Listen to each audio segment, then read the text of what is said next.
Well, it's the end of an era. I'm being evicted. Again. My parents evicted me because the business got too big. And now my team at Bissell Maple Farm is evicting me because they need my space to make other products. And making syrup is just not, yeah. I love it. It's my favorite thing. But they need to make some other products here, and I have a really nice evaporator for sale. So this is it's a liter 4x14. I just lifted the hoods up. It's got an enhanced steam away that will allow for some cleaning. So it's got some caps here to allow you to clean with like a spray ball. It is a raised flue, and it is natural gas. So I'm looking to sell this. It's got the blower for the bubbler right here. You can see it. And I'll probably let the hoods go too. I need to probably get a different hood system, but I've got the stacks. But yeah, I think,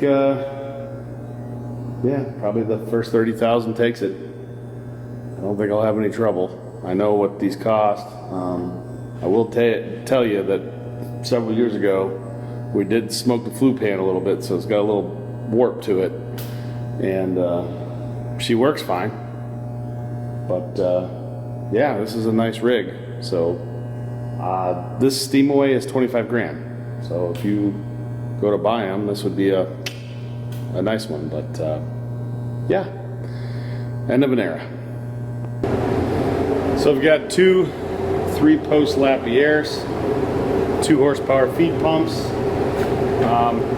2 pressure pumps. I'll show you the one here. I sent these to Lapierre several years ago. You know, they put bigger flow meters on them. This one has one tall pump and then the short pumps. I don't know what that means, but I think one of these is sold. And then take you up here. I've also got this nice platform right here with 3 sap tanks. So be a nice setup for somebody. So right here is a specialized system to lift the steam away off that evaporator. If you got forks, it'll actually hook under the sides of the steam away and you can just lift it right off there. So I did forget this would go with that evaporator. Automatic draw off would go to the evaporator. And yeah, hope that's helpful.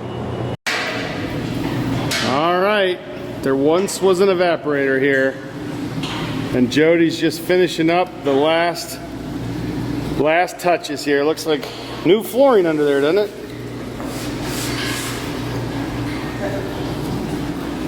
And we got our natural gas line here to feed our burners. I'm gonna move this guy. This is our condensate tank, air return for the steam away that we were using, but we're now gonna use this for our boiler. So,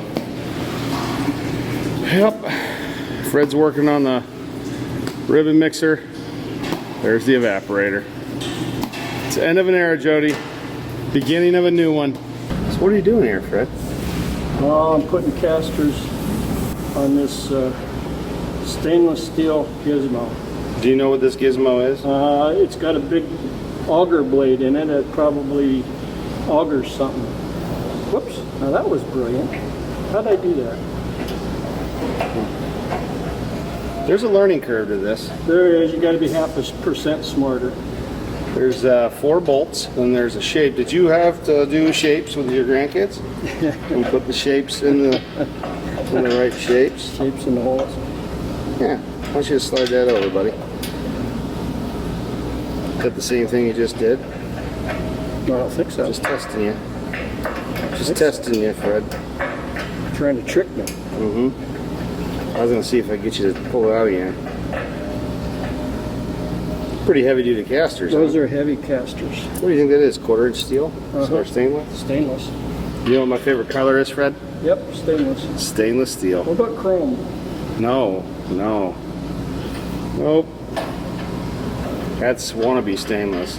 What I have behind me are some bins. These are some of those clear plastic bins with lids. And let me back up. It's maple sugar time. We are looking at becoming one of the largest maple sugar manufacturers in, well, the world. And we knew at one point this would come. I've kind of avoided it because I wanted to focus on being the best at what we did, which was bottle syrup, and specifically be the best at bottling or making and bottling bourbon barrel-aged maple syrup. But the opportunity for the maple sugar has kind of presented itself, and I always knew we would get into it for several reasons. The first one being just the chemistry process and my background, and having two guys like Ralph and Fred. So in this county, Ashtabula County, there is a company that specializes in making a powdered product, and it's been around since the 50s. Originally built by Sherwin-Williams, and it's pigment. It's titanium dioxide. It's a very hard white powder.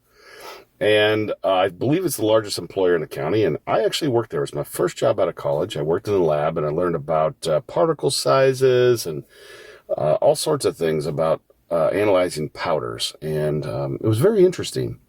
And fast forward, 20-some years, all of that knowledge and experience, especially with Ralph and Fred, both of these guys worked in the maintenance department at Plant 1 and Plant 2, very knowledgeable on turning a liquid into a powder, which we knew would become, very, very useful. I'm telling you this story because I always knew maple sugar would be in our future. But if you get the chance, please read The Sugar Season by Douglas Wynot. The book's called The Sugar Season. And it focuses a lot on Bascom and Bruce Bascom and his business. And everybody in the industry kind of knows that Bruce sells a lot and produces a lot of maple sugar. And it's a top secret thing. And then as well as, David Marvin at Butternut, they do a lot of sugar as well. And the processes are a little different. I don't know specifically, but I can just, based on some experience, tell you the differences between what people do in their sugar house, between what large industrial processes do. And from what I know, especially at, it was called SEM, the Millennium. This is the company here in Ashtabula County. Then it was like Crystal Global. I think it's called Eneos now. They had a process of turning a liquid into a powder, and it was a very tall vertical system where the slurry was sprayed, and you had a very fast spinning wheel and a high RPM, and that slurry would get sprayed down on the wheel, and the wheel would disperse it. And it was a very tall chamber, and from the top of the chamber to the bottom of the chamber, I believe it was heated nitrogen or just heated air with a lot of natural gas. And by the time the liquid would get to the bottom, it would be a dry powder. Now, there's lots of processes before and after, but I always thought about that because if you think about powdered milk, you think about things that are dehydrated at high rates into a powder.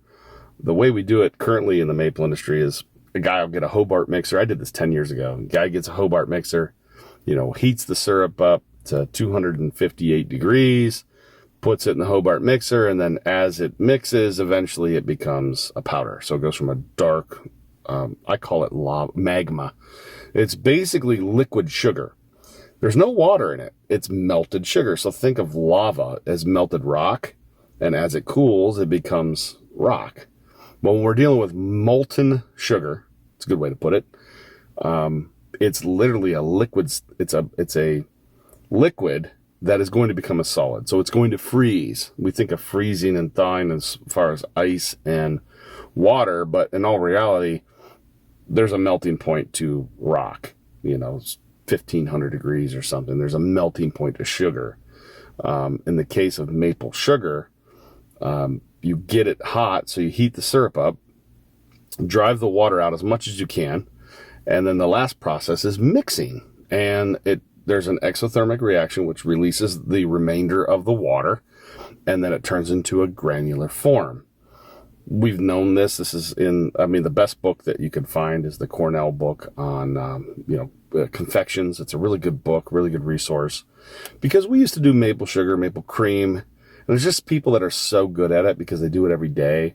Highly recommend. You know, Lyle Murley's a genius. I think he's one of the brightest minds in maple. His maple cream, his can't really call it candy, but the maple leaves, right? You're supposed to call it maple confection or maple sugar, because as soon as you say candy, it's a taxed thing. It's candy and taxes, right? So we just call it a confection in the maple industry. So where I'm going with this, it might seem a little scattered, is I got some good dudes here that know how to turn liquid into powder.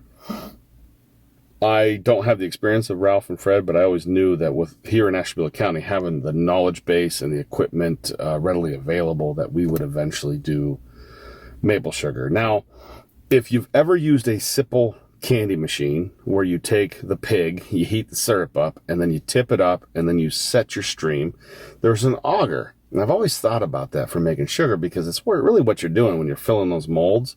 You heat the syrup up, you tip it, and then as that auger spins, the syrup cools and becomes crystalline, and then you want it kind of in the perfect spot when you're filling the molds. And I always thought to myself, well, what if you just made an auger that was really long? And I'm pretty sure, based on what I know and have seen, that's kind of what butternut's doing. I'm pretty sure Bruce is using the spray drying method or a variation of it, which allows you to use higher invert. I'm pretty sure invert's still important. I'm using a variation or testing a variation of the process where I'm going to use a ribbon blender to run at a low volume, and then that ribbon blender, we're going to do this on Friday and see how it does. The Hobart mixers are just limited, and there's a lot of manual labor involved.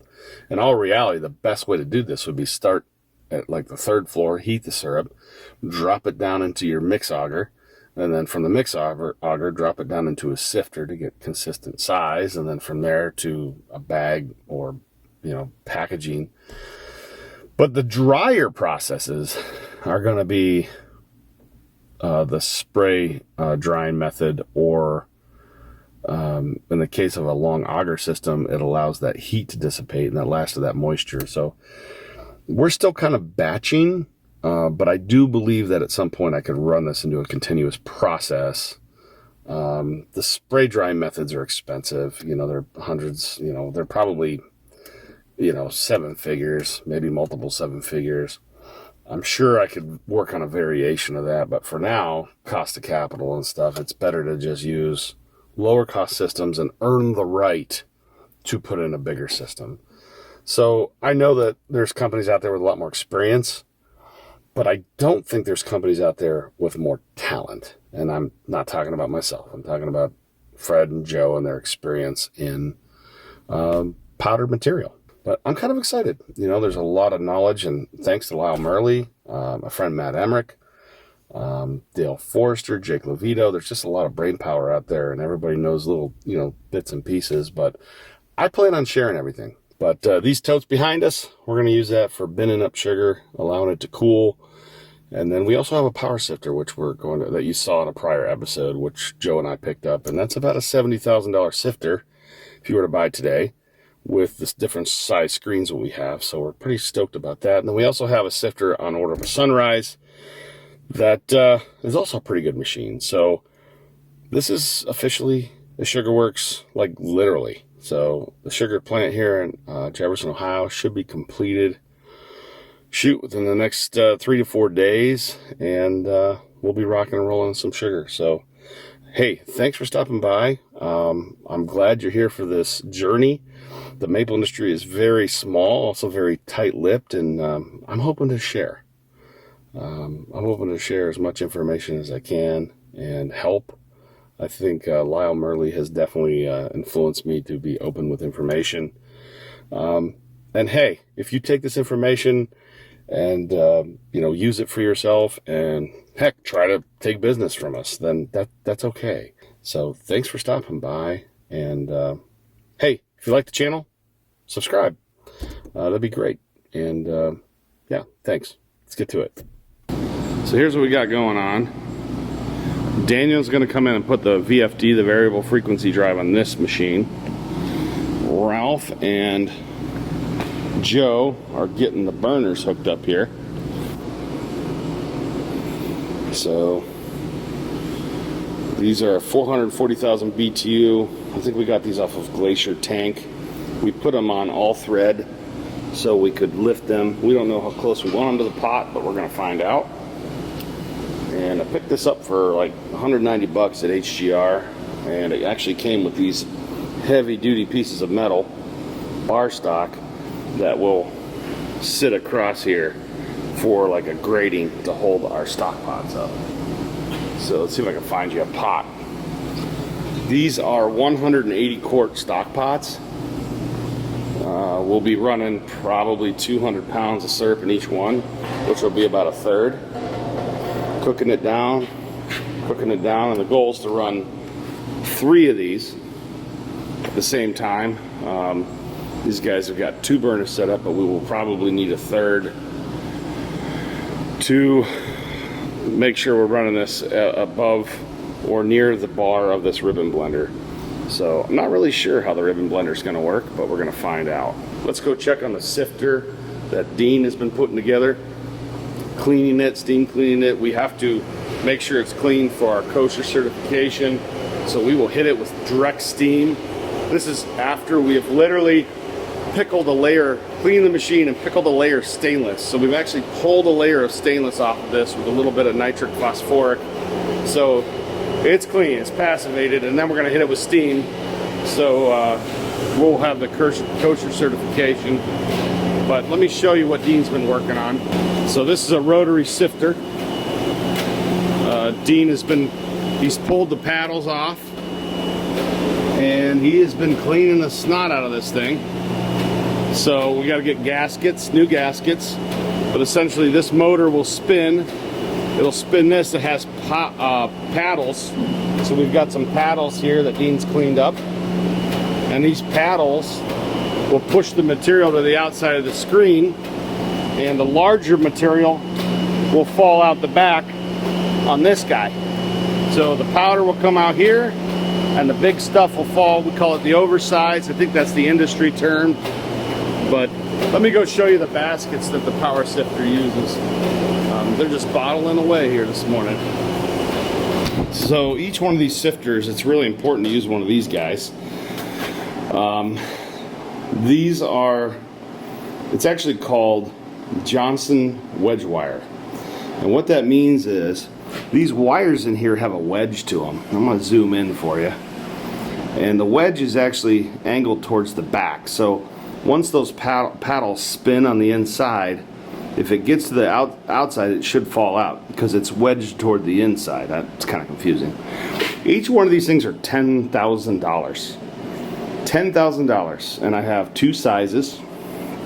This one, as you can see, is a really finer size, and this one's bigger, but you'll notice it's taller than it is wide. But that thing spins at 3,300 RPM, so the fine should come out, and the big pieces will work its way to the end, and you can actually open and close this based on how many big pieces you want. So you could actually keep it closed if you wanted, and eventually those big pieces are gonna get ground down into powder. So you can see these were closed. So you can open it, so anything bigger than that will come out the back. I don't expect a lot of stuff to really come out, I think, with the RPMs and the way this is designed.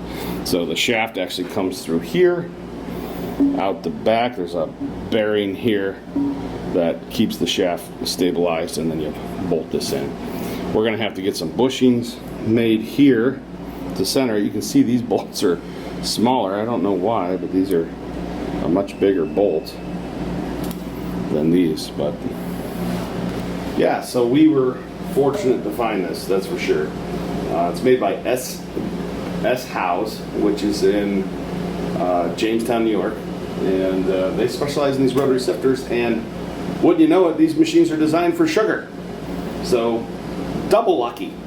So yeah, we're excited. So at some point today we are going to do a test fire on the burners, boil some water, Daniel will have the drive hooked up on the power sifter and the ribbon blender. We're going to heat syrup, run it through the ribbon blender, probably tote it till it's cool, and then the next day run it through the power sifter. It's kind of the plan, but thanks for stopping by. I'm excited about this. Let's have some fun.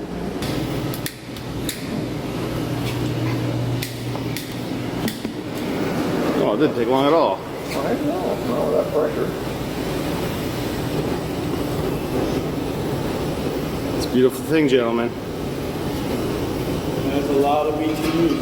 It's got to be lower. It's going to hit the pan too much. That's barely on. No kidding. See what it looks like.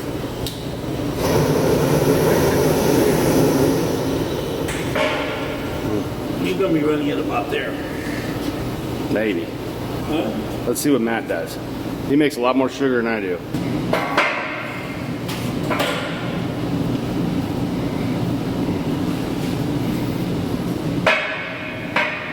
You're gonna put one in the center? Yep.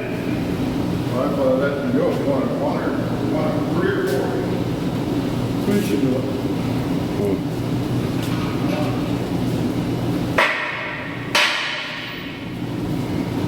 Probably make that cherry red, huh? That sucker's gonna do that, huh? First pot of water. She's a rumbling. It looks good in there. That was probably an 1/8 full, 9 gallons of water, 8 minutes. About a minute a gallon. Yeah. Can I shut it off? Yeah. What we're going to do, I'll have to handle it. I bet you that's hot. No. See those big leather gloves over there? Do you think they will bow, Joe? No. 400 stainless.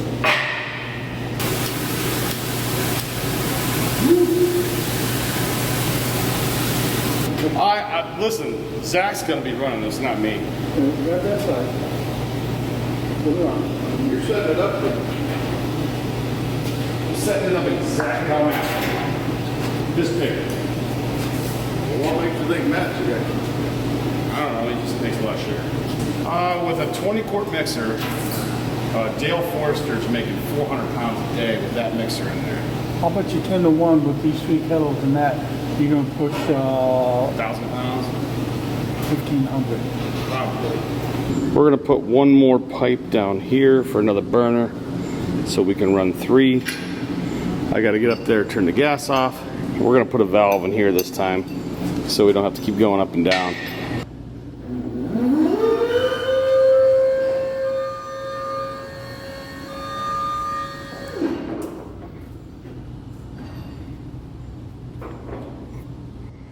We are no longer working in the air conditioning. This is pretty brutal. Set of Allen's. Look at these guys. So what we did is, well, we're using the RO power from Oscar to power the new ribbon blender. So we'll get this thing running, and then tomorrow the goal is to make sugar. So we still have a sifter to power up, and yeah. Okay, so here's the plan.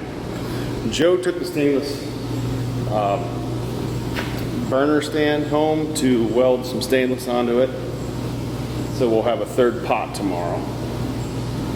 And then Daniel has finished wiring up the VFD, and we're gonna flip it on, see if we can get it turning in before we head home. That's the plan anyway. So some people have 3-phase motors, Daniel, and don't have 3-phase at home, and you try to, mention that you can run 3-phase motors at home without 3-phase, and they look at you funny. But essentially, we are taking single-phase power, 220 volt, and then we're putting it into a drive. Now the drive is 20 horsepower. Our motor is 10. So we're taking single-phase 220, put it in this drive. Let me show you. There it is. Tico Westinghouse. This drive here will then power that motor, which is a 3-phase motor. And Daniel's done all sorts of things in here to avoid the warranty for me. That was funny. That was a good line. Okay, I think we're ready to, You want to just flip the breaker? so. Go ahead, buddy.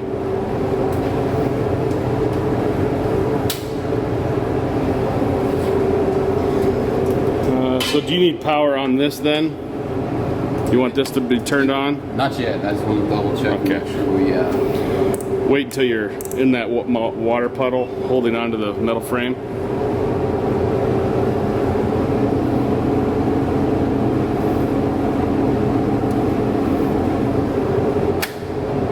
Drive is on. This reminds me of that scene in Ghostbusters when he says, "Flip me on," and everybody moves away. They're all in an elevator. okay. So now we can program the drive. Oh, you got to program the drive. Sweet. We got to program the drive. So do you want to do that tomorrow? Oh, we made it this far. We got to see it turn once, right? All right, yeah, heck yeah. So if you push on, it won't turn. I don't know. Go ahead and press it. See what happens. Let me make sure there's nothing in there. I think it'll turn. What do you think? Do you think it will? Yeah. Nope. Wait, emergency stop. Ooh, it was pushed. Something kicked. Oh boy. Oh boy. Oh boy. He's turning it up. Oh, now we got to program it. So would you say this is the max speed? Oh, that's 5 hertz. Oh. Yeah. So this is like 1%, 5 divided by 60. It's taken 17 amps to do it. That's a lot? Yeah, it's hard to spin these slow. And that's because it's not a normal 3-phase motor. Right.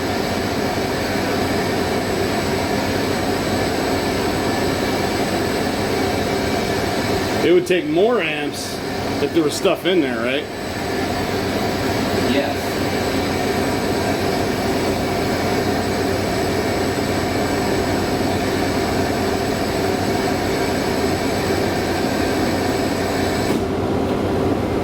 Well, we know it works. We just got to put the programming into the drive. This might not take too long. Sweet. That's a good sound. I hear sound. I hear something.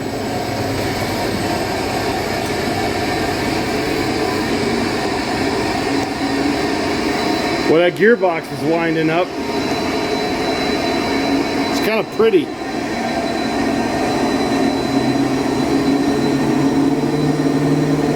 Is that max? That's high speed.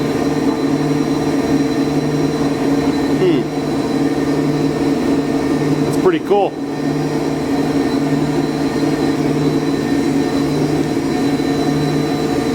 Let's make a short out of this. Well, that messes with you. It does. It's spinning the same way, but it's going. It is. Like if you gotta just look at one at a time, but you can see how it's gonna do it. It's only taking 4 amps. 4 amps? Output 4 amps to do that. So the drive's 4, right? Yeah. To run at max speed. So once there's a load in there, it'll Yeah. go up. That's cool. So you're at 100%. 100%. I'm gonna play with it. I'm gonna play with it. Slow it down. I love it. That's 50%, which actually uses 25% of the power, right? That's the theory. Right. Interesting. Huh. It also looks like it's going 25% of the speed. I like doing this. All the way down. All the way up. If you drop your phone in there, it's done for.